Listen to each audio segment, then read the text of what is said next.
চলেন আপনাদের মোটা জরি সুতার কাজ দেখাই। এটা হচ্ছে একটা মোটা জরি সুতা, যেটা দিয়ে আমি আজকে ডিজাইনটা করব। এটা ডিজাইন করতে কি কি লাগবে দেখেন। এটা হচ্ছে একটা চিকন জরি সুতা, এটাও লাগবে। তারপর লাগবে এই যে গ্লু, তারপর লাগবে এই যে কুশি কাটার সুই, অথবা যে কোনো একটা লাঠি টাইপের হইলেই হয়। আমার কাছে এটা কাছে ছিল, সেজন্য এটা ইউজ করেছি। দেখেন, প্রথমে আমি যে ডিজাইন বরাবর এই মোটা জরি সুতাটা লাগাবো, ওই জায়গায় আমি সুন্দর করে গ্লু দিয়ে দিচ্ছি।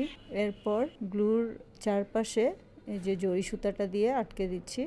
এই যে আমি এখানে সুইটা ইউজ করছি মূলত এটাকে আটকে দেওয়ার জন্য, যাতে আমার হাতে সেরকম একটা গ্লুটা না লেগে না যায়। সুইটা থাকলে হয় কি, কাজটা করতে ইজি হয়, খুব সহজে আপনি কোনা যে সাইডগুলো আছে সেগুলোতে লাগিয়ে নিতে পারবেন। তো মূলত এভাবে করে আঠা দিয়ে পুরো জরি সুতাটার কাজটা করতে হয়। আঠাটা দিয়ে ভালো করে লাগিয়ে সুন্দর করে শেপ করে নিতে হবে। এরপর সুই সুতার কাজ, আমি চিকন যে জরি সুতাটা আছে ওই সুতাটার কাজ দেখেন। এরপর পার্মানেন্ট করার জন্য এটা দুই পাশে এভাবে করে সেলাই করে দিতে হবে। অল্প অল্প ফাঁক রেখে রেখে পুরো জায়গাটাই সেলাই করে দিলেই হয়ে গেল এই জরি সুতার কাজ। তো আমার এই ভিডিওটা যদি আপনাদের ভালো লাগে, অবশ্যই লাইক, কমেন্ট এবং শেয়ার করে দেবেন প্লিজ।